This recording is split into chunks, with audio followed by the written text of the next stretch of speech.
네, 구독자 시청자 여러분 반갑습니다. 박 작가입니다. 네, 오늘도 목소리가 좀 선명하지 못한 점 양해 부탁드리겠습니다. 자, 그럼에도 텐션을 한번 최대한 가능한 선에서 높여서 여러분들과 여러 가지 정보들을 좀 나눠보도록 하겠습니다. 자, 밤사이에 또 몇 가지 소식들이 나왔는데요. 리플과 SEC가 아무래도 합의할 가능성이 더 높지 않을까, 뭐 이런 이야기들이 나오고 있고요.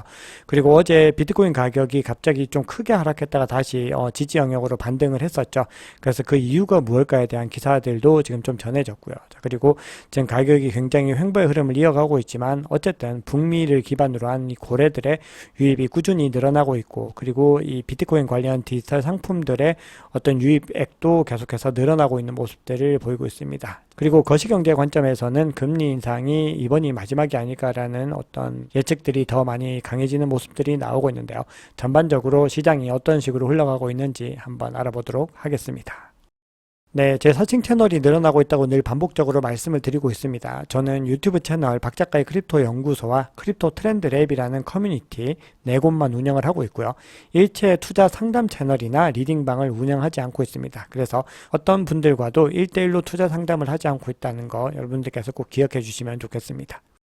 네, 비트코인 가격이 다소 지지부진한 것과 반대로 지금 미국 3대 지수는 계속해서 최고치를 경신을 하고 있습니다.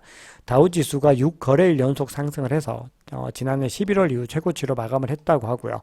S&P 500 지수와 나스닥 지수도 지난해 4월 이후로 최고치를 계속해서 경신을 하고 있습니다. 어제도 미국 3대 지수 모두 상승으로 마감을 했습니다. 계속 지켜봐야 되는 거긴 하지만 이 잔치가 언제까지 이어질 것인가에 대한 부분들은 의구심이 조금 있는 부분도 있습니다. 왜냐하면은 지금 애널리스트들이 S&P 500 지수에 상장된 기업들의 2분기 순이익이 지난해 같은 기간보다 7% 이상 줄었을 것으로 예상을 했는데, 지금까지 나온 기업들의 실적은 대체로 예상을 웃돌고 있는 거죠. 그래서 이 실적이 예상치를 상회하는 부분들이 주가를 지지하고 있는데, 이 분위기가 언제까지 이어질지, 이번 달 말까지 이어질 수 있을지는 월가에서도 일단 지켜봐야 되고 미지수라고 평가하고 있습니다. 자, 이번 달 25일에서 26일 사이에 FOMC 정례 회의가 이제 예정되어 있죠. 지금 연준 인사들은 발언을 할 수가 없는 그 블랙아웃 기간을 지금 보내고 있습니다. 근데 시장에서는요, 이번 7월에 금리를 인상할 가능성을 거의 98% 사실상 100%로 보고 있는 거죠. 그런데 여기서 이제 중요한 건 이번 달은 올리지만 이번 회의에서 추가 금리 인상이 아마도 없을 것이다라는 어떤 단서를 주지 않을까, 이런 기대감들을 시장에서는 하고 있습니다. 자, 그런 기대감이 더 고조되는 이유는요, 매파 중에서도 가장 강경한 매파로 불렸던 제임스 블라드, 세인트루이스 연은 총재가 지금 갑자기 사임을 하고 대학교로 돌아가겠다라고 선언을 했습니다. 지금 이런 연준의 어떤 행보들에 대해서 본인이 책임을 지는 건지 그건 잘 모르겠지만, 어쨌든 지금 사퇴를 함으로써 뭔가 이 연준의 전체적인 매파적인 분위기들이 조금 더 누그러지게 될 것이다라는 예측들이 강해지고 있습니다. 자, 그리고 경기 침체에 대한 부분들도 지금 미 당국자들과 미국의 투자은행들이 그렇지 않을 것이다 라는 의견을 더 강화하고 있습니다. 옐런 재무장관이 지금 한 인터뷰에서 미국이 인플레이션을 낮추는 좋은 경로에 있으면서 그리고 경기 침체를 예상하지 않는다라고 주장했습니다. 그리고 최근에 옐런이 중국에 방문했죠. 근데 중국의 성장이 둔화되고 있지만 그 영향으로 미국이 침체를 겪지는 않을 것이다 라고 주장을 했습니다. 자, 그리고 골드만삭스도요, 미국이 12개월 이내에 침체를 겪을 가능성을 원래는 25%로 예측을 했는데 20%로 하향 조정했습니다. 네, 어제 미국 뉴욕 엠파이어 스테이트 제조업 지수가 발표가 됐는데요. 지금 보시면은 1.1인데 이전 6.6에 비해서는 크게 하회하는 모습을 보였습니다. 굉장히 부진했는데 예측치는 더 심각했거든요. 마이너스 4.3이었는데 그거보다는 크게 상회를 하면서 지금 일단은 제조업 경기가 0을 웃돌았기 때문에 여전히 확장 국면에 있다라고 지금 해석을 하고 있습니다. 자, 그래서 시장에서는 전반적으로 지금 실업률이 굉장히 낮은 역대 최저에 가까운 가운데서 인플레이션이 내려오고 있는 골디락스, 굉장히 이게 균형이 잡혀 있고 적당한 수준의 어떤 경제 상황이라고 해석을 하고 있습니다. 자, 거기다가 경기 연착륙을 시사하는 수치들도 나오면서요, 시장은 굉장히 좀 분위기가 고조된 상태에 있다, 이렇게 해석을 하고 있습니다. 네, 그럼 비트코인 차트를 보겠습니다. 네, 어제는 가격이 지금 30K 아래로 하회를 하는 모습들을 보였는데요. 다행히 다시 반등을 해서 지금 30.1K 촬영 시간 기준으로는 이 구간에 머물고 있습니다. 리플 같은 경우도 어제 하루 동안에 좀 나름 큰 무빙을 보여줬는데요. 결국은 요 비슷한 가격대로 돌아오면서 지금 이 구간에서 상당 시간 동안 행보할 수 있는 그런 움직임을 보이고 있습니다. 네, 어제 비트코인은 무빙이 굉장히 컸지만 결론적으로는 0.2% 정도 하락하는 데서 마감을 했습니다.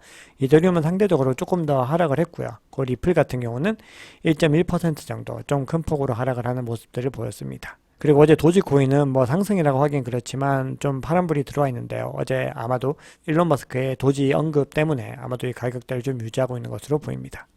네, 비트코인 도미넌스는 지금 50.1%를 경계로 해서 계속 횡보 구간을 이어가고 있습니다. 공포 및 탐욕 지수는 어제보다 2계단 상승을 해서 56이고요. 다시 탐욕 단계로 진입을 했습니다. 자, 그러면 CBD 차트를 보겠습니다. 어제 가격이 29K까지 내려갔다가 다시 올라왔는데 역시나 큰 흐름에서는 변화는 없었습니다. 그럼 파이어 차트를 보겠습니다. 지금 파이어 차트는 매수벽은 뚜렷하게 형성되어 있는 것이 보이지 않고요. 지금 29.5K 정도에서 희미하게 매수벽이 형성이 되고 있습니다. 그러니까 이 지금 윗구간이 지금 전쟁터라는 얘기죠. 밑구간은 지금 30K 정도에서 지금 중요한 지지 구간을 계속해서 유지를 하고 있는 거고요. 자, 매도벽을 보시면요. 지금 여전히 31K, 31.5K, 32K에서 나름 뚜렷하게 형성이 되어 있는데 지금 31K의 매도벽 같은 경우는 기존보다 조금 더 연해진 모습입니다. 그래서 이 구간의 어떤 매도벽은 조금 약해진 모습들을 보이고 있고 반면에 31.5K는 그대로 유지가 되고 있습니다. 자, 그리고 32K가 지금 가장 뚜렷하게 매도벽이 형성이 되어 있기 때문에 계속해서 지금 이 횡보 구간으로 가격이 지지부진하게 움직이고 있는 것으로 보입니다. 자, 그러면 고래들의 움직임을 보시면요. 지금 가장 큰 규모의 고래인 갈색 고래 같은 경우는 이 구간에서부터 계속해서 가격의 흐름과 상관없이 지금 홀딩을 하고 있는 모습을 보이고 있습니다. 반면에 나머지 고래들은 계속해서 매도 물량을 쏟아내고 있는데요. 지금 가격이 지금 이 구간에서 크게 하락하게 된 데는 지금 두 번째로 큰 규모의 고래인 이 보라색 고래의 영향이 컸던 걸로 보여요. 지금 보시면은 물량을 조금 더 급격하게 던지는 모습들을 보이는데 지금 가격이 하락을 했죠. 근데 가격이 다시 원복이 되는데도 이 보라색 고래가 중요한 역할을 했습니다. 보시면 일정 부분 매입을 하는 구간에서 가격이 상승하는 모습들을 볼 수가 있습니다. 자, 이것들을 보면은 계속해서 고래들도 눈치 싸움을 하고 있는 것을 확인할 수가 있습니다. 자, 그러면 지금 가격대에 대해서 지금 시장이 정확하게 어떤 상황에 있는지를 몇 가지 중요한 지표들을 보면서 확인을 해 보겠습니다.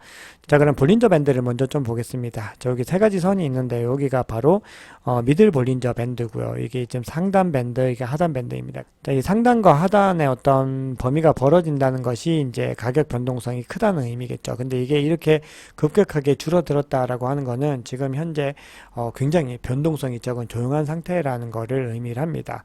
자, 그래서 지금 현재 이렇게 줄어든 범위가 지금 4.2% 정도로 굉장히 근래 드물 정도로 많이 변동성이 줄어든 상태인데요. 여기서 지금 가격이 상단으로 향할지 하단으로 향할지 투자자들도 굉장히 많은 고심을 하고 있기 때문에 지금 섣불리 들어가지 못하는 상황이죠. 그런데 이 구간이 사실은 매수를 하든 매도를 하든 좋은 구간이긴 하죠. 왜냐하면은 이렇게 볼린저 밴드가 급격하게 줄어든 구간에서 이후에 어떤 변화가 일어나느냐 하면은 가격의 큰 변동성으로 유발하게 됩니다. 그래서 지금 보시면 이렇게 내려와 있죠. 이 구간들도 보시면 이렇게 줄어든 상태에서 크게 반등하는 모습들을 보이고 있거든요. 그래서 이게 굉장히 늘어나는 모습들을 볼 수가 있어요. 그래서 지금 계속해서 지금 숨고르기를 하면서 응축을 하고 있는데 이 가격대가 조만간 이제 움직이게 될 것이다 라는 거죠. 근데 이 밴드가 굉장히 오랜 기간 동안 이렇게 좁은 루트를 지금 계속해서 유지를 하는 경우도 있습니다. 자, 이번에는 새로운 지표를 좀 소개해 드리려고 하는데요. 이제 두 가지의 어떤 지표들을 활용을 해서 지금 가격의 흐름이 또 어떻게 이어지고 있는지를 보는 지표인데요. 지금 쇼텀 홀더라고 하는 거는 단기 보유자이죠. 그러니까 모든 단기 보유자들의 비용 기준에다가 지출하고 있는 이 단기 보유자들의 어떤 비용 기준을 가지고서 어떤 가격의 흐름들을 예측하는 차트가 있거든요. 자, 이 차트는 어떤 원칙이 뭐냐면 이 녹색 선이죠. 이 지출하는 단기 보유자의 비용 기초가 전체 단기 보유자 이 파란색입니다. 이 파란색보다 더 아래로 떨어지는 지점들을 좀 주목을 하는 거거든요. 만약에 이제 이게 떨어진다는 거는 투자자들이 비트코인을 매수한 가격보다 더 낮은 가격에 비트코인을 매도하고 있다라는 의미인 거잖아요. 왜냐하면 전체보다 이 지출하는 것들이 더 가격이 아래로 떨어졌기 때문에. 그래서 그렇게 됐을 때는 투자자들이 현재 추세에 대해서 신뢰를 잃고 계속해서 더 많이 던지게 되는, 즉 하락장에 대한 어떤 시그널들이 되는 거죠. 그래서 지금 지출이 이 전체를 갖다 뚫고 올라왔을 때는 지금 투자자들이 수익을 거둔 상태에서 매도를 하는 것이기 때문에 가격도 상승을 했던 거죠. 그리고 최근에도 이 구간을 보시면 녹색선이 뚫고 올라왔을 때 가격이 상승을 했습니다. 근데 지금 보시면은 다행히 이 지점을 뚫고 반등을 하긴 했는데 지금 굉장히 많이 붙어 있다는 거거든요. 그래서 이게 하락을 하게 될지 상승을 하게 될지에 대한 부분들이 굉장히 중요한 기점에 와 있다라고 보는 겁니다. 그래서 이걸 조금 더 확대해 보면은 액티브 인베스터, 그러니까 쇼텀 홀더들이죠. 왜냐하면 사고 팔고를 계속 반복하니까 굉장히 활동적이라는 거예요. 이 사람들이 지금 현재의 추세에 대해서 어떤 신뢰를 가지고 있는가라는 부분들을 보면은 지금 이 구간과 상당히 비슷합니다. 아까 찍어드렸던 요 구간에서 여기 딱 올라오는 요 모습들이 보이는데, 요 구간과 지금 상당히 유사하게 닮아 있다는 거예요. 그래서 지금 전체적인 추세상으로는 상승의 추세의 어떤 움직임들과 패턴적으로 비슷하지만, 그럼에도 불구하고 만약에 녹색 선이 이 파란색 선을 뚫고 내려갔을 때는 단기 하락도 충분히 나올 수 있다라는 겁니다. 지금까지 과거의 어떤 불장 사이클과 비교해 보면 지금 가격대가 어디에 있는지를 확인할 수 있는데, 지금 딱 가격이 여기에 와 있죠. 근데 이게 바로 이 가격대 최고점과 최저점의 딱 중간에 위치를 하고 있다는 거예요. 근데 지금 과거의 사례들 보시면은, 이 지점과 이 지점, 이 중간 지점이 있었다는 거죠. 이 중간 지점, 그리고 여기서도 딱 중간 지점에 위치하던 가격대들이 있었는데, 이게 지금 이 당시에는 425달러였고 요 당시에는 6.5K였어요. 근데 지금 30K가 넘죠. 그러니까 지금 가격의 어떤 추세, 어떤 패턴에서 계속해서 가격대를 올려가면서 지금 상승을 할 수 있다는 거죠. 그래서 만약에 다음 사이클이 왔을 때는 이 가격대가 어느 정도가 될지를 알 수가 있는 거예요. 자, 그리고 또 하나가 지금 어쨌든 지금 굉장히 중요한 중간값에 위치를 하면서, 만약에 이 정도의 구간에 지금 도달해 있는 거라면 가격이 어떻게 지금 상승을 하게 될지도 충분히 가늠을 해볼 수 있는 거죠. 요 지점에서 뭐 요 지점까지를 본다고 했을 때. 그래서 지금 현재 지금 가격은 불장의 초입에 있다라는 시그널들이 계속해서 나오고 있다라는 거예요. 네, 이번에는 어떤 재축적 기간들에 대한 부분들을 좀 살펴보겠습니다. 자, 우리가 지금 계속해서 왜 이렇게 가격이 지지부진한가라고 고민을 하시고, 뭐 댓글에도 보면은 뭐 현물은 가망 없다 이런 댓글들도 있고, 뭐 평가를 하고 하는 거는 모두 다 개인의 뭐 자유인 거죠. 근데 어떤 데이터에 대한 분석 없이 그렇게 얘기를 하는 것들은 아무런 신빙성이 없는 거죠. 그리고 그렇게 투자를 했을 때는 결국 장기적으로는 실패할 수밖에 없다라는 부분들이거든요. 이번에 보여드리는 요거는 뭐냐면은, 어떤 평형점에서 시장이 본격적인 상승장을 마주하기까지는 통합이라는 어떤 단계들이 반드시 필요하다라는 거거든요. 그게 바로 요 구간에 해당이 됩니다. 지금 요 구간이죠. 그래서 굉장히 큰 상승이 있고 다시 회복되는 단계, 그 다음에 축적이 일어나고, 이 사이클들이 지금까지 반복이 되었는데, 지금까지 세 번의 패턴과 비교해 봤을 때는 너무나 동일하게 지금 나타나고 있고, 지금 이 구간에 들어서게 됐는데, 최근에 축적 기간의 어떤 구간을 보면은 이 정도로 길었다는 거예요. 근데 지금 어디까지 와 있죠? 요 정도라는 겁니다. 그래서 우리가 인내해야 되는 기간들이 생각보다 굉장히 좀 더 길 수 있다라는 거 우리가 염두에 둬야 되는 부분들인데, 그건 우리에겐 사실은 굉장히 장점입니다. 왜냐하면 계속해서 비트코인을 모아나갈 수 있는 기간들이 아직까지도 많이 남아있다라는 그런 증거인 거죠. 자, 그리고 시장이 불장 초입이라는 온체인 데이터는 계속해서 나오고 있습니다. 지금 이번에는 Value Days Destroyed VDD 멀티플이라고 하는 온체인 지표를 한번 살펴보면요. 자, 이거는 지금 지출된 비트코인의 가치가 감소한 일수를 나타내는 거예요. 그러니까 이게 CDD랑 비슷한 부분들이 있는데요. 오래된 코인이 움직이면 이 수치가 더 커지게 되는 거죠. 근데 이게 지금 굉장히 많이 최근에 급등하는 모습들을 볼 수가 있어요. 이 얘기는 오래된 장기 휴면 공급이 부활을 하고 있다는 거거든요. 근데 지금까지 과거의 세 번의 패턴을 봤을 때 이 시그널이 나타난 이후에 반드시 불장이 왔었다라는 거거든요. 그래서 지금 현재 표시된 요 구간에 와 있다는 거예요. 요 구간에 지금 도래를 했고요. 그래서 이 구간들을 이제 지내면서 계속해서 가격이 상승하는 랠리를 이어가게 될 것이다라고 지금 계속해서 온체인 지표는 이야기를 하고 있습니다. 자, 이번에는 크립토 퀀트 기고자인 시그널 퀀트라는 분이 이제 기고한 내용인데요.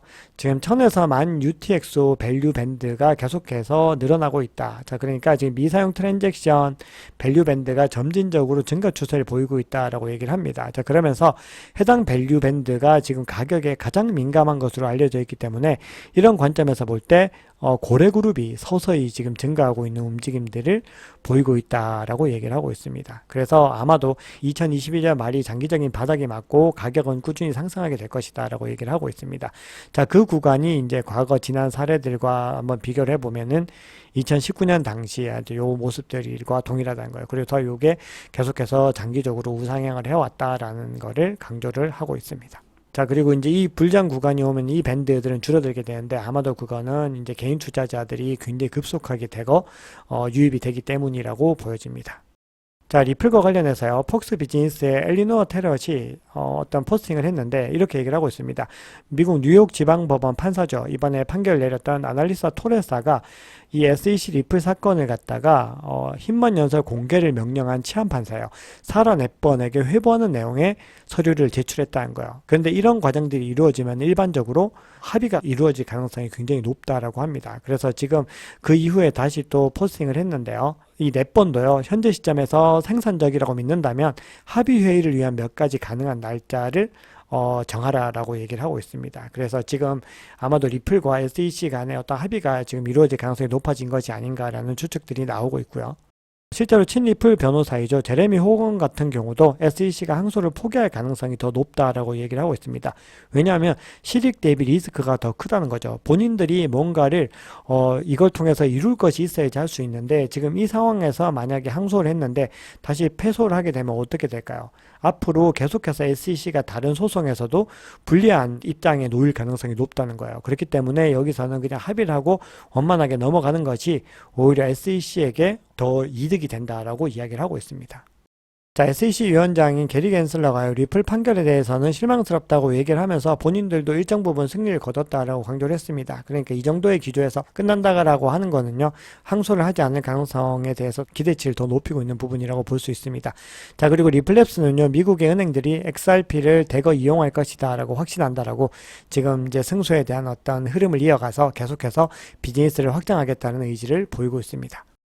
네, 지난주 코인쉐어스의 주간 자금 흐름 보고서를 보면요. 지금 4주 연속으로 순유입을 기록을 했습니다. 그래서 지금 1억 3,700만 달러가 또 추가로 유입이 돼서 누적 유입 자금이 7억 4,200만 달러까지 늘어났습니다. 자, 그 중에서 압도적인 거는 비트코인이었습니다. 1억 4천만 달러가 유입됐고, 비트코인 숏에 베팅하는 상품에는 320만 달러가 순유출이 됐습니다. 그래서 12주 연속 유출세를 기록했습니다. 이 얘기는 비트코인의 상승에 훨씬 더 많은 베팅을 하고 있다는 거죠. 근데 이더리움 상품에서도 200만 달러가 유출이 됐습니다. 자, 그래서 이걸 종합적으로 해석을 해보면 지역적으로 유입은 거의 북미에서 집중이 되어 있고요. 비트코인이 전체 유입의 99%를 차지했다. 그러니까 지금 비트코인 중심으로 지금 계속해서 유입이 이루어지고 있다는 겁니다.